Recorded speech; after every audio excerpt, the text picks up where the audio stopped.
mais dois livros, né, da coleção Macunaíma no Palco, né, junto com o selo da Perspectiva, da editora Perspectiva. Agradeço a presença de todos vocês. Nós vamos fazer hoje da seguinte forma, né? Adriano e Mônica vão falar sobre o que contém o livro, na verdade a pesquisa dos dois, a pesquisa da Adriana e a pesquisa da Mônica. Vão falar, a gente pode fazer perguntas, é uma situação de bate-papo e não de palestra, então se quiser no meio da conversa levantar a mão e perguntar alguma coisa, fiquem à vontade. Então a gente vai destinar um tempo para isso, né? E depois aí um outro tempo para as pessoas que quiserem comprar os livros, bater um papo um pouquinho mais próximo dos nossos autores e continuar nesse clima meio descontraído. Tudo bem? Sejam muito bem-vindos, Adriana e Mônica. Obrigada pela presença da Débora, do Luciano, do pessoal da Perspectiva, que também está aqui. Sintam-se em casa, ok? Obrigada. Sofia, a gente já sabe. Boa noite, pessoal. Boa noite. Obrigada pela presença, é um prazer estar aqui de novo. Acho que esse evento muito bacana, a Café Teatral. A gente pode falar um pouquinho das nossas pesquisas e trocar com vocês como é que foi, né, todo esse processo. Queria falar assim um pouquinho rapidinho para entender como é que chegou neste livro, né, no gesto vocal. Eu queria contar um pouquinho da trajetória da minha vida, que acho que aí vai fazer um pouco mais sentido, inclusive este nome, falar um pouquinho da pesquisa, né? Eu sou lá de Sorocaba, tenho colegas aqui de Sorocaba que também. E lá eu comecei na dança, comecei no balé. Uns anos fazendo balé, acertando a postura, e trabalhando ritmo, e aquelas coisas bacanas assim. Aí veio uma angústia na adolescência que eu precisava falar. Eu precisava me expressar de uma outra forma. Porque no balé, né? Assim. Aí encontrei o teatro. O bichinho do teatro me mordeu no primeiro dia que eu subi no palco e estive lá. Deus, é aqui que eu quero passar o resto da minha vida. E a batalha começou. Foi muito instigante aqueles primeiros anos no Teatro do SESI, lá em Sorocaba. Eu fiz algumas peças e foi nessa, enveredei. Fui para a Unicamp, fazer faculdade de artes cênicas na Unicamp, e lá descobri o corpo, mais uma vez. fazer teatro físico. Fui conhecer Eugênio Barba, fui trabalhar por cima das ideias e das perspectivas do Grotowski. E né, a gente descobre um outro mundo. Né? Como que passou da pesquisa do Stanislavski para o Grotowski, para o Eugênio Barba, e essas cadeias de informações que, né, pularam na minha mente. E como eu tinha esse engajamento corporal, e a Artes Cênicas da Unicamp é do lado da dança, fui dançar, fui fazer dança. E tendo aula de voz, aula de corpo e tudo mais. Terminou a faculdade, entrei no mercado e descobri que eu não sabia falar em cena. Aí as pessoas me perguntam, mas como assim? Você sabe falar, né? Você está falando, você não sabe falar. Não, falar em cena. Mesmo depois de 4 anos de faculdade, aulas, é que, né, na verdade, num lugar diferente, né? Só estar em cena, decorar um texto, aprender e estar lá falando. Eu queria encontrar a relação entre toda essa minha história corporal com uma história vocal. E vim para cá, para São Paulo, encontrei parceiros, né, fazendo teatro infantil, fazendo teatro na vida, né, na pesquisa, lá na USP, a Luciana Maggiolo, uma grande amiga, que tem uma homenagem aqui para ela, e morando com ela, tudo na pesquisa e tal. E tive um momento que eu encontrei um compositor. Na verdade, encontrei a música contemporânea, que é Luciano Berio. Luciano Berio é um compositor de música vocal, eletroacústica, vocal, com uma intérprete chamada Martine Viardi, que eu enlouqueci quando eu ouvi. E que eu trouxe 2 trechinhos para a gente ouvir, um da primeira peça chamada Sequência 3, e depois da outra peça chamada Aroni. A Sequência 3 é uma cantora, a Martine Viardi, é um solo, e parece improviso, mas é tudo com partitura. Vamos ouvir um trechinho? Vamos ouvir um pedacinho?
Essa paisagem sonora que ela proporciona, ela é uma cantora lírica, como a gente percebe, mas ela usa de uma língua inventada, e da risada, e dos estalos da língua, e de soluço, e sai daquele lugar que a gente está acostumado de ouvir uma cantora lírica. E existe uma partitura, foi feita pelo Luciano Berio. Bom, fiquei doente por isso. Né? E dele mesmo, daí começaram as pesquisas, né? Aí começa aquela coisa, quero ouvir mais, quero ouvir mais, quero ouvir mais. E a música contemporânea foi entrando na minha vida fortemente. Festival de música eletroacústica lá na Unesp, indo conhecer esse outro lugar de interpretação, né, para a voz, para a música, que eu não conhecia. Aí também, nesse período, do mesmo, né, compositor, o Luciano Berio, ele descobriu uma obra chamada Aroni. Aroni.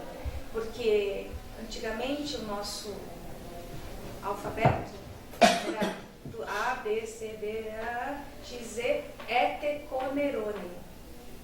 Não terminava no Z. Era Eteconerone. Aterone. Então a música se chama Aroni. Aterone. É uma composição feita por um octeto vocal, cantado em 4 línguas: francês, inglês, alemão e latim. Né?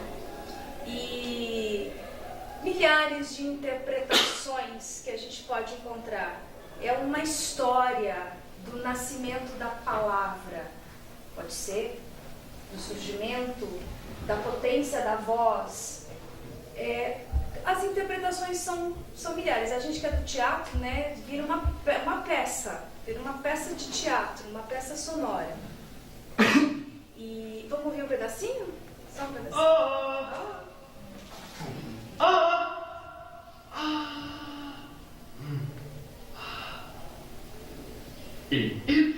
Am Anfang in my beginning.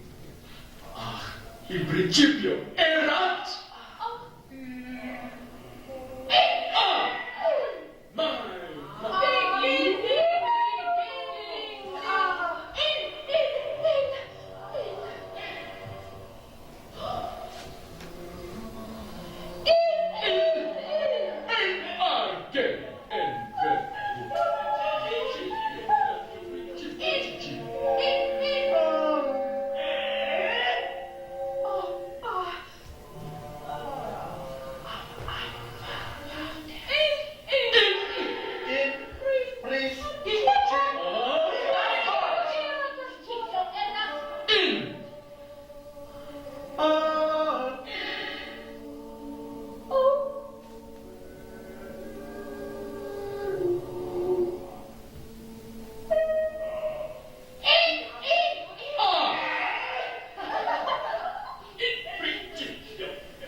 Nessa música tem uma coisa de mostrar a voz quando ela é uma potência, né? que ela leva multidões, os discursos. Depois tem a questão tem um trechinho que mostra como se fosse um jingle dessas músicas de comercial, que a gente não sabe por que começa a ouvir, começa a comprar. E são alusões e referências a todas essas transformações em mídias da voz, né? Esse pedaço vai para a coisa da ditadura, do ditador, da força, e depois tem uma subida lá no fundo, rompe, a poesia que rompe com a força da voz, com a brutalidade. Por aí vai, eu fui fazendo a minha interpretação A minha orientadora de mestrado ficou doida com eu falei de teatro, né, para ela, e ela é também da música. A Denise Garcia foi um grande presente assim para mim, essa orientadora. Aí eu percebi que a gente no teatro, a gente está muito forte na voz realista, a voz que comunica uma mensagem, que comunica um verbo, que comunica uma história. E vim fazendo esse teatro físico em que você tira o corpo da sua zona de conforto e as partituras, e os saltos, os giros, os lançamentos, né? E como fica a voz nesse teatro? Não um teatro que a gente tem de fundamental, que tem as histórias, as fábulas, né? Contar as histórias. Um grande artista tem que saber contar uma história. Né?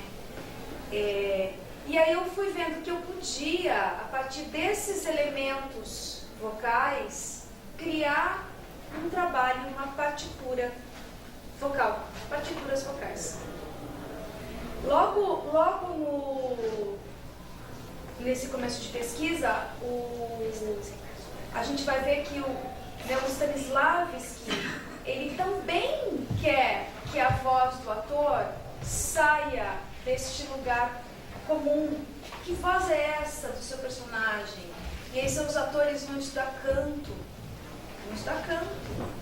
Eles vão estudar esgrima, eles vão estudar circo, eles vão, né, numa outra relação com o corpo, para estar em cena com prontidão, para estar em cena com algo, né, que encante os espectadores. E aí o Grotowski vai falar que a voz do ator pode abraçar o espectador, pode trazê-lo para dentro da cena, mas pode empurrar, pode bater, pode chicotear, pode acariciar, pode fazer, né, cócegas, pode tanta coisa. A nossa voz pode.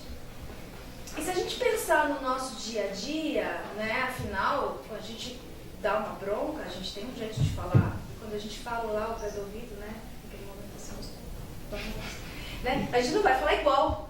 A gente procura outra tessitura vocal. A gente encontra a nossa voz num outro lugar. Eu fui caminhando por aí. Aí a minha inquietação maior é, poxa, que voz é essa? E a gente chega num lugar que corpo é voz, que voz é corpo, que corpo é voz, e que está tudo junto e misturado, e que a gente estuda separado, e a gente tem que encontrar o caminho dela de se unir ali, no nosso objeto de arte, que é o que a gente espera, né? Numa pesquisa, num resultado cênico, o artista quer sempre, né, que chegue no espectador. A gente faz o nosso trabalho no espectador. Eu fui por aí. Aí eu tracei 2 caminhos nessa pesquisa, que foi um que eu parti da voz para chegar no espetáculo, no texto, e o outro que eu parti do texto, da palavra escrita, para chegar nas partituras vocais e corporais. Fiz essas 2 trajetórias. Experimentando as mesmas sequências de exercícios, de treinamento. Então, todo treinamento, corpo e voz, voz e corpo, e o que leva à atitude do ator. Eu tive 4 atores colaboradores nesse processo. O Alberto Giralbelli, que está aqui, está ali, chegando. O Alberto, o Alberto, a Sandra Parra, que a Sandra e o Alberto foram da voz para o texto. Né? Eles não tinham texto. Quando a gente começou a fazer o espetáculo, a gente não tinha texto, a gente só tinha voz. Respiração, sussurros, suspiros. E aí a gente foi encontrando onde essa expressão chegava. E a gente chegou em alguns trechos do Hamlet, do Hamlet Machine, do Rainer Miller, e no Hamlet. mesmo. Surgiu A Voz que Guarda Silêncio, um resultado cênico. E no outro lado eu tinha o Lucas De Luca, nosso colega aqui, lá saindo da faculdade lá de Londrina, e a Mariana Magós, o casal, que aí nós partimos de um texto, né, do Pirandello, para chegar numa peça e experimentar. Acho que a pesquisa é isso, né? A gente tem que ver quais são os caminhos, onde a gente pode concluir que os dois caminhos são possíveis. Os resultados são diferentes, mas são artísticos, são cênicos. Então aqui no livro eu conto essa pesquisa, essa trajetória, esse meu encontro com a minha voz, esse encontro com essa voz artística que eu parto dela no meu corpo e que ela me impulsiona para construir a cena. Não uma palavra só, palavra, um verbo, afinal, é o verbo que nos dá ação, né? E vamos para a análise ativa, e vamos para o corpo, e vamos jogar na cena. E como esses exercícios, né, essas sequências de exercícios reverberam tanto num trabalho quanto no outro, chegando a espetáculos artísticos. Acho que foi uma trajetória bacana, assim. E está aqui, nesse momento. Tanto que o título, né, Comunicação Vocal e sua gestualidade no teatro físico. Teatro contemporâneo, teatro da atualidade. Esse teatro que, neste caso, nasceu do corpo. Nasceu quase de uma política de desconfinamento, né, das minhas ideias, que acho que tem isso no teatro físico, né, de você quiser contestar e buscar outros caminhos para o fazer artístico. E aí o gesto vocal, essa palavra gesto. Eu acho que quando eu falei da fala do Grotowski, né, de ter essa voz que nos acaricia e nos empurra e que pode bater. A gente no telefone, sabe, que a pessoa não está bem. E como a pessoa fala que te ofende, ou não, ou te traz. Na vida é assim, e no teatro é assim. E aí os olhinhos do espectador ficam lá, sentindo essa voz que reverbera no ar e que ela pode chegar lá em ondas sonoras, né? Aí foi uma viagem. Aí o último capítulo eu chamo de terceiro texto, né, que é a questão da interpretação.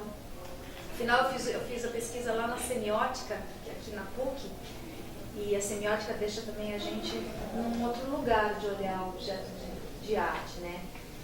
E a coisa de quem interpreta a obra, de como chega para o espectador.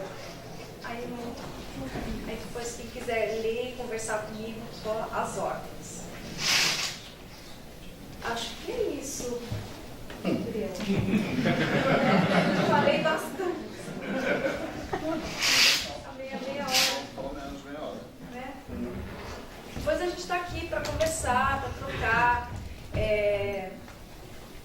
A pesquisa é uma coisa muito curiosa na vida da gente, né? Se a gente continua fazendo, continua estudando, e depois, hoje, de fazer um espetáculo como atriz, tendo que voltar a tudo isso, e neste momento do lançamento do livro é muito curioso das coisas que eu sei e das coisas que eu ainda tenho para aprender.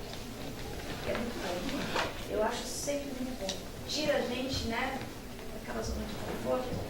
E estou me reencontrando corporalmente e vocalmente no momento. Acho que isso está sendo bacana também. Lá por outubro vai ter peça aí. Tá, gente? E acho que é isso. Pensar, no livro vocês vão encontrar também exemplos destas partituras. Porque é incrível pensar que essas canções têm uma partitura, foi pensado. Os soluços, os suspiros, as risadas, os gritos, as intervenções todas e tantas outras. E por que não as partituras vocais de um ator e as partituras corporais que a gente constrói junto? Também, e os nossos relatos dessa vida artística que me levou e que transforma a nossa arte. Depois a gente conversa mais. Nossa voz agora bom, em primeiro lugar, eu queria agradecer a iniciativa da Débora e do Luciano por essa coleção e por nos propiciar essa grande felicidade. Eu queria realmente agradecer aos dois, muito obrigado. Acho que merece mesmo.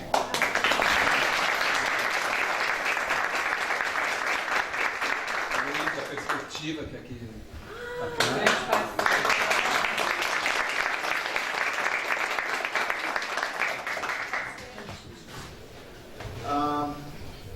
então, performance attention, eu tirei inclusive, quando a primeira vez que eu pensei, tem um artigo que é de 2010, que é o ator mitente. E é um artigo que tem no primeiro Oficina da Essência, que é um CPECA, um centro de pesquisas, tem alguns participantes do CPECA aqui, a Liga Demazei, que estava aí há pouco. Tem alguns, o CPECA é um centro de experimentação, Centro de Pesquisa da Expressão Cênica do Ator. É um centro de pesquisa da USP onde diversos pesquisadores tentam convergir aí suas pesquisas, suas ideias, seus modelos, enfim. Mas isso é bem posterior. Esse livro, ele é um pedaço do meu mestrado e depois com um acréscimo e muita supressão, enfim. Ele só realmente começou a fazer sentido para mim muito tempo depois de eu ter escrito. Bom, basicamente o que tem nele? Ele tem duas partes. A primeira parte dele é dedicada a treinamento e, bom, algumas pessoas já me viram falar, é bem claramente, né, existe uma separação bastante significativa e importante aí do que é treinamento para o ator, do que são atividades de ensaio e composição. E isso é colocado, na verdade, e disserto sobre isso, eu falo sobre essas diferenças e sobre principalmente sobre as peculiaridades que o treinamento tem. Então, a primeira parte é dedicada a uma divisão de exercícios físicos e de expressão e alguns jogos de cumplicidade, enfim. E tem as funções, o que é treinar, por que o ator treina, enfim. Eu desenvolvo isso na primeira parte do trabalho. E essa primeira parte, ela foi feita com a colaboração de grandes amigos e artistas, né? Começou tudo no meu mestrado, estava fazendo uma peça chamada Amor em Tempo de Morte, que foi apresentada neste teatro aqui. Não tem ninguém do elenco original aqui, mas tinha o Paco, a Chupa, o João Otávio e a Laura Lúcia. Na época o João era o único que não era aluno da escola, ele não era professor da escola, depois ele se tornou. Depois se tornou, mas temos aqui alguém do elenco original.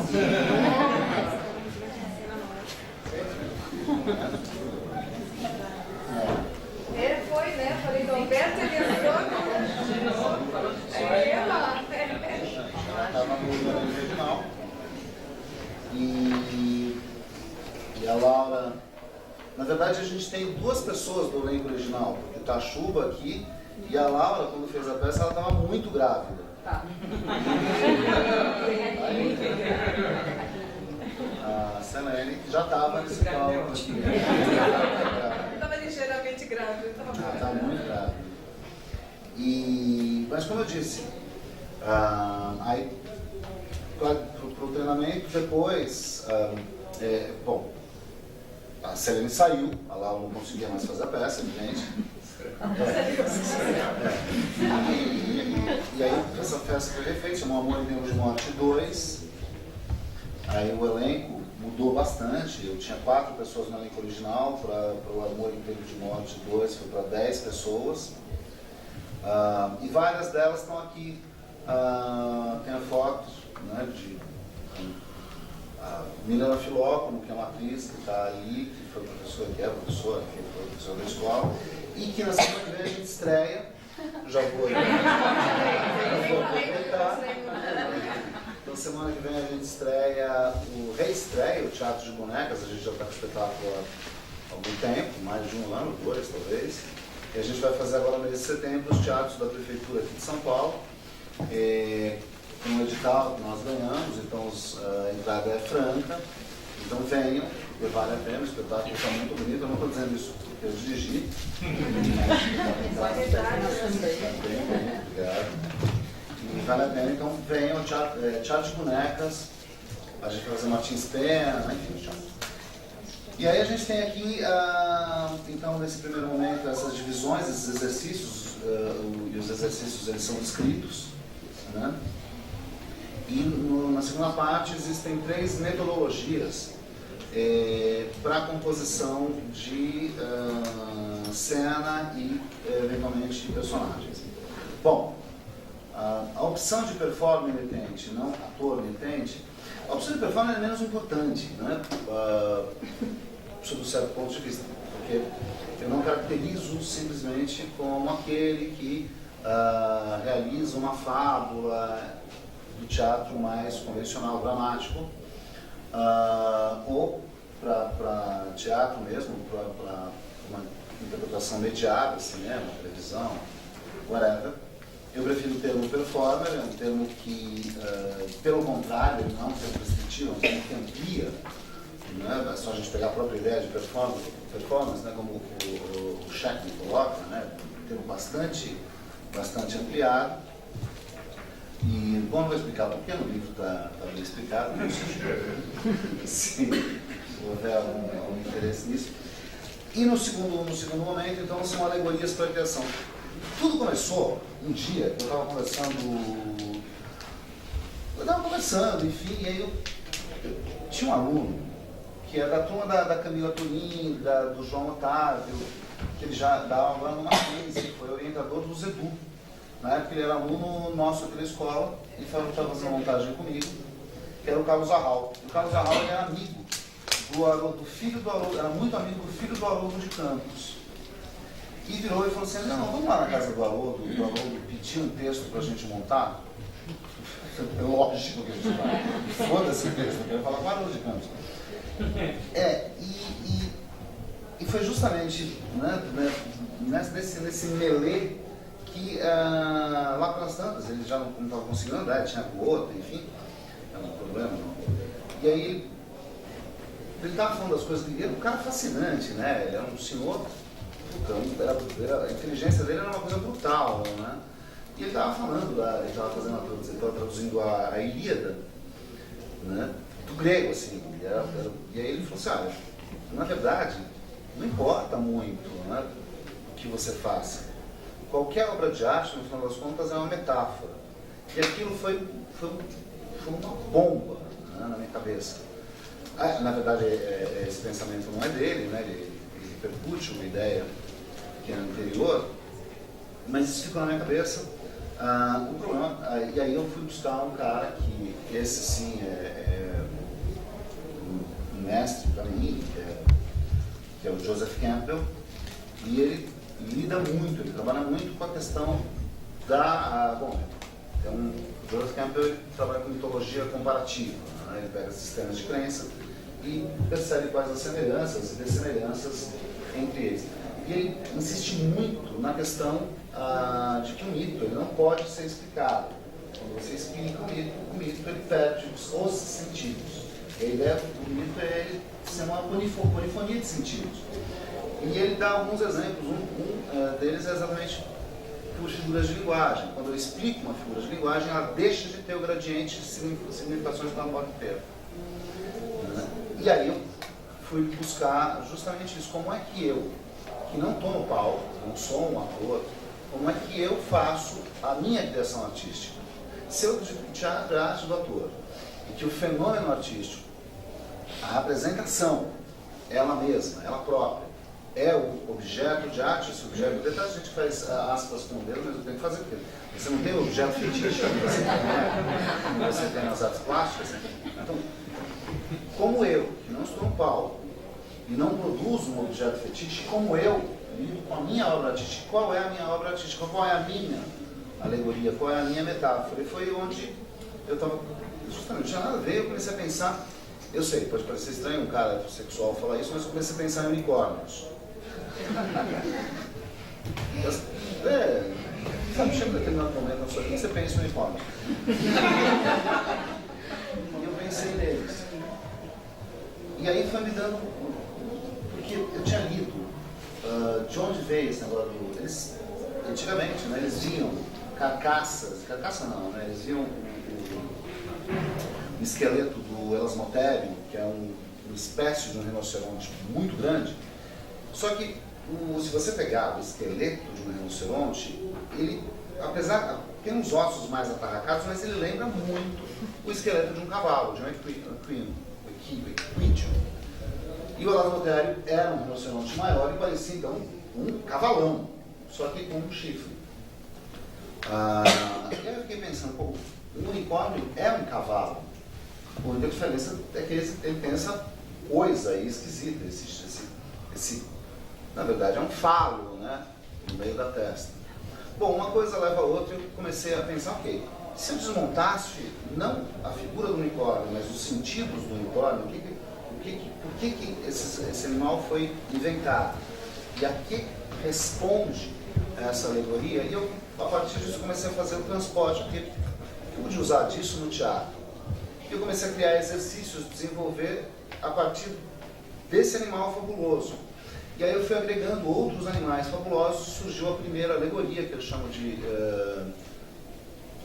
os 4 animais fabulosos. É o unicórnio, a arpia, que é um animal fabuloso da mitologia grega, a fênix e o dragão. E cada um deles com a sua simbologia. Enfim, eu explico a simbologia, né, de cada um deles, e depois exercícios a partir disso. Né? Criei uma espécie de uma mandala lá, só que daí começaram a surgir outras. Né? E, algum tempo depois, eu estava vendo coisas da... Aí, uma piração minha, porque eu gosto muito de vulgarização científica. Eu estava lendo O Universo numa Casca de Nós, do Stephen Hawking, e ele estava falando sobre plebranas, que é uma estrutura, na verdade é uma abstração matemática, que é uma membrana no celular, blá blá blá blá blá blá blá. E eu fiquei pensando, nossa, meu, quantas vezes, quando eu estou trabalhando, eu não construo uma região da minha personagem que não tem nada a ver com uma outra região, elas podem até se influenciar. Então, e aí eu comecei a pensar, por que não desenvolver então cartografias independentes? Foi onde surgiu a cartografia, que é a segunda alegoria, e tem uma terceira aí também, que é o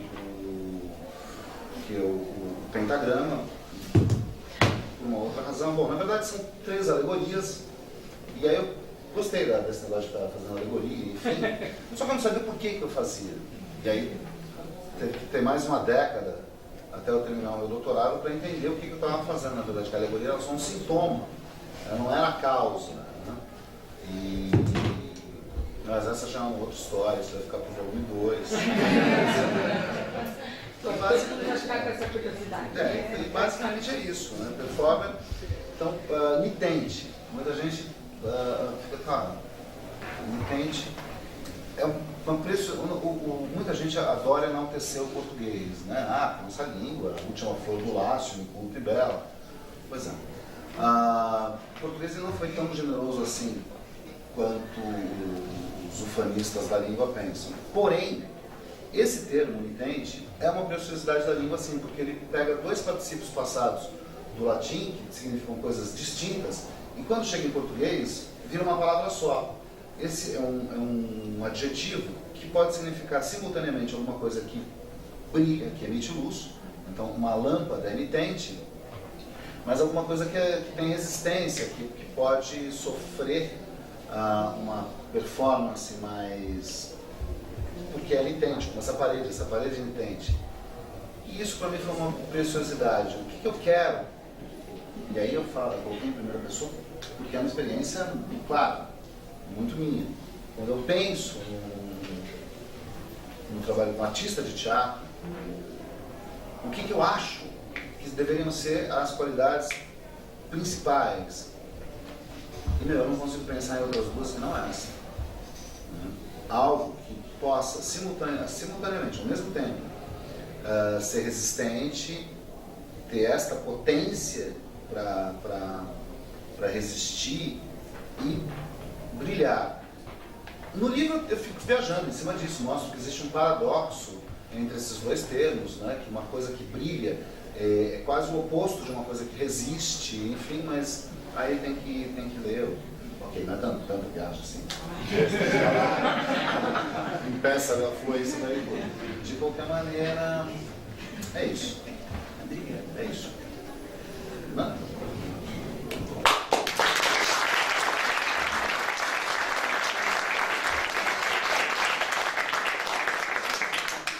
Alguém tem perguntas, gente? Esse é o momento. Eu você falando, eu acho curioso, muito bacana a gente estar aqui. Nós dois estamos falando dessa questão do ator, né? Nós dois, acho que de formas, né? Cada um na sua pesquisa, no seu trabalho, mas nós temos esse olhar para o ator. Essa figura que pulsa tanto em cena, em que a gente às vezes está lá e às vezes eu não estou também, mas né, a gente está nesse lugar de descobrir ferramentas e caminhos para que o ator cada vez mais seja entendido. Mas perguntas.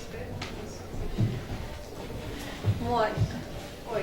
Eu não estava desde o começo, então não sei se você falou sobre isso, mas a sua experiência maior no começo era com o trabalho corporal do outro, depois a partir disso foram surgindo esses questionamentos e você resolveu começar a entrar nessa pesquisa de voz. Esse percurso dessa passagem de tentar fazer essa junção do corpo e da voz e aprofundar o seu conhecimento de voz, como um percurso que você fez sozinha, com o seu grupo, mas foi um percurso que você foi descobrindo sozinha, ou você fez outros cursos e participou de outras preparações para te ajudar nessas investigações? Primeiro foi sozinha, foi quando eu descobri então a música contemporânea, vocal, depois a poesia vocal, uma poesia que é da poesia concreta, depois uma poesia sonora, aí tem Filadelfo Menezes, que foi também um orientador meu lá no mestrado, mas antes disso, primeiro foram 5 anos até chegar no mestrado, no projeto de pesquisa. Aí eu fui ver grupos, eu fui participar de workshops, eu fui conhecer trabalho de outros pesquisadores de voz e fui participar como atriz desses workshops e pequenos experimentos, até que veio uma ideia, veio uma luz. Acho que as coisas têm suas trajetórias. Aí eu comecei a concretizar. Aí lá no programa de comunicação e semiótica, eu fui mais dentro ainda dessa questão da voz, da fala, de outras intertextualidades que eu fui encontrando na pesquisa. Daí o trabalho paralelo com os atores já vinha acontecendo, e foram 2 anos lá dentro, no mestrado. E não para, né? Ele não para. Hoje, nos últimos 2 anos que eu revisitei o trabalho, que eu revisitei o material, começou agora de novo a pulsar um outro caminho, deste caminho, talvez, quem sabe, doutorado. A gente sempre tem vontade. Logo depois que terminei, eu tive esse embate. E fui lá para a Unicamp fazer matérias, mas não estava madura. Maduro no momento, precisei viver outras relações, né? Mas foi por aí. Encontrei a Lúcia Gaiotto, que foi muito importante nesse trabalho. Hoje nós somos parceiras, ela usa o trabalho dela, ela usa o meu trabalho também.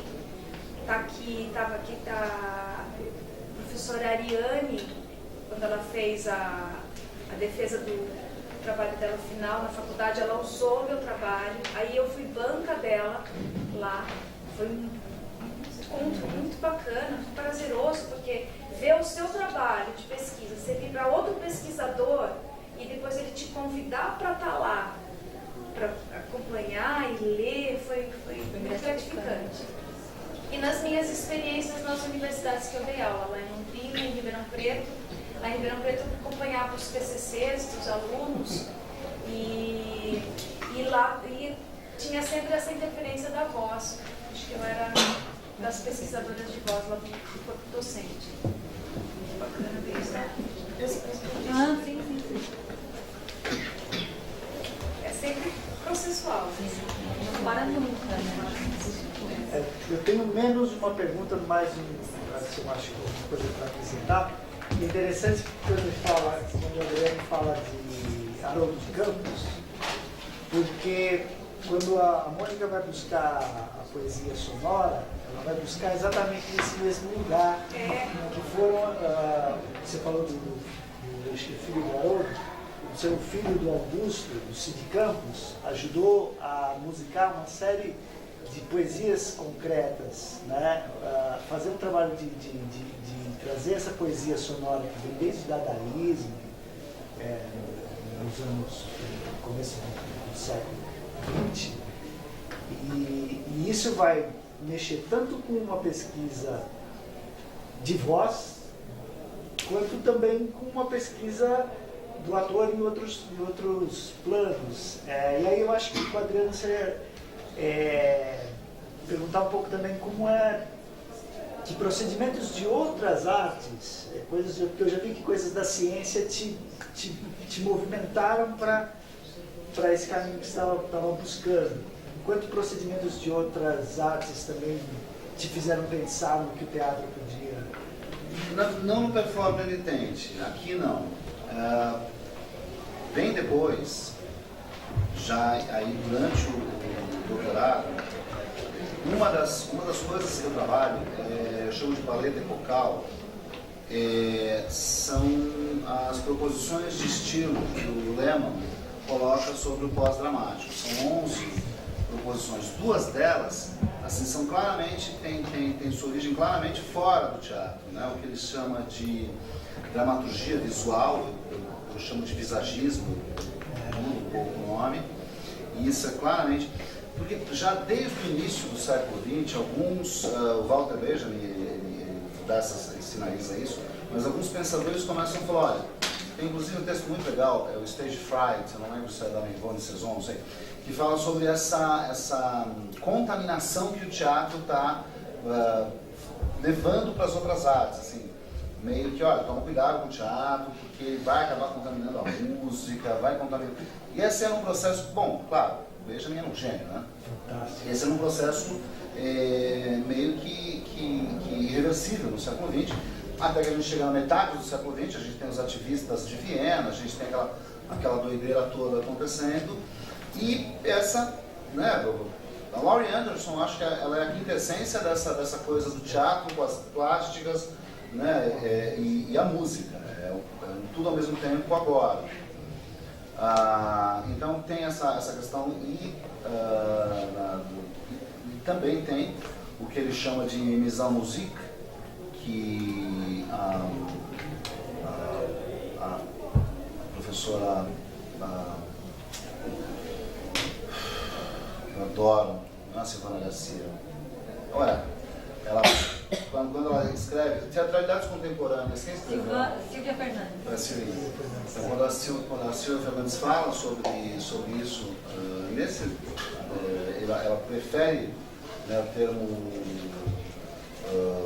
musicalização, enfim, eu não gosto, acho que a visão musique tem mais, porque quando você pensa a peça toda como música, não é fazer musical, nada disso, é você imaginar o seu espetáculo como E é uma coisa engraçada, agora vou abrir um parênteses.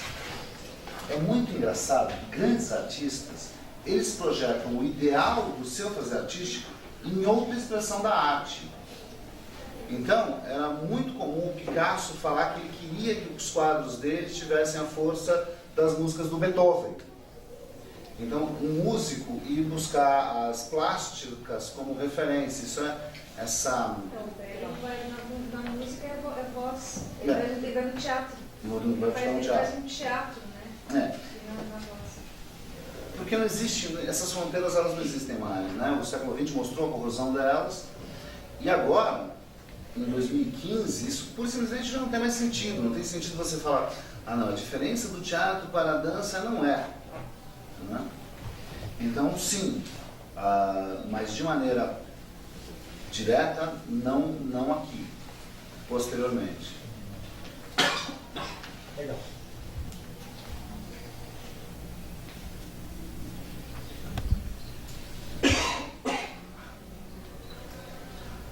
Bom, Esse universo, às vezes, da pesquisa, né? A pesquisa faz com que a gente, às vezes, entre em lugares e traga terminologias que podem assustar, né? As pessoas que estão acompanhando, que estão vindo. Mas eu acho que é bacana plantar em cada um de vocês essa vontade de ver o teatro e ver com os olhos de um ator, os olhos de um pesquisador, os olhos não só de um diretor. A gente vai ver que tem as artes, outras artes ali que influenciam, as ciências, a música, tá, as artes plásticas, mas como a ciência, a física, a matemática, como essas relações podem acontecer dentro de uma peça de teatro sem que a gente esteja vendo, mas que estão ali. E aí, disso podem sair tantos outros pensamentos e trabalhos. E só completando o que você está falando agora, que a pesquisa ela acontece em qualquer lugar, não só dentro da academia. Né? Se fala em pesquisa, parece aquela coisa que precisa ser dentro da universidade. E não, a pesquisa, qualquer ator dentro do seu trabalho, ele pode pesquisar, pode estudar, pode se aprofundar, sem ficar com essa coisa do acadêmico necessariamente. Né? Perfeita a sua intervenção. A garantia, na verdade, da pesquisa acadêmica em relação a uma pesquisa livre é que ela evita o diletantismo. Eu não tenho como virar um diletante na academia. Eu tenho que dar o escopo, dar a proporção, dar a metodologia, isso tem que ser aplicado. Agora, é perfeito o que você falou. Aliás, grande parte de tudo que a gente conhece de teatro e do que a gente admira e respeita passou muito longe da academia. O Stanislavski, né? Ele nunca fez nada dentro da academia, nós pesquisadores em teatro. Quanta coisa ele escreveu.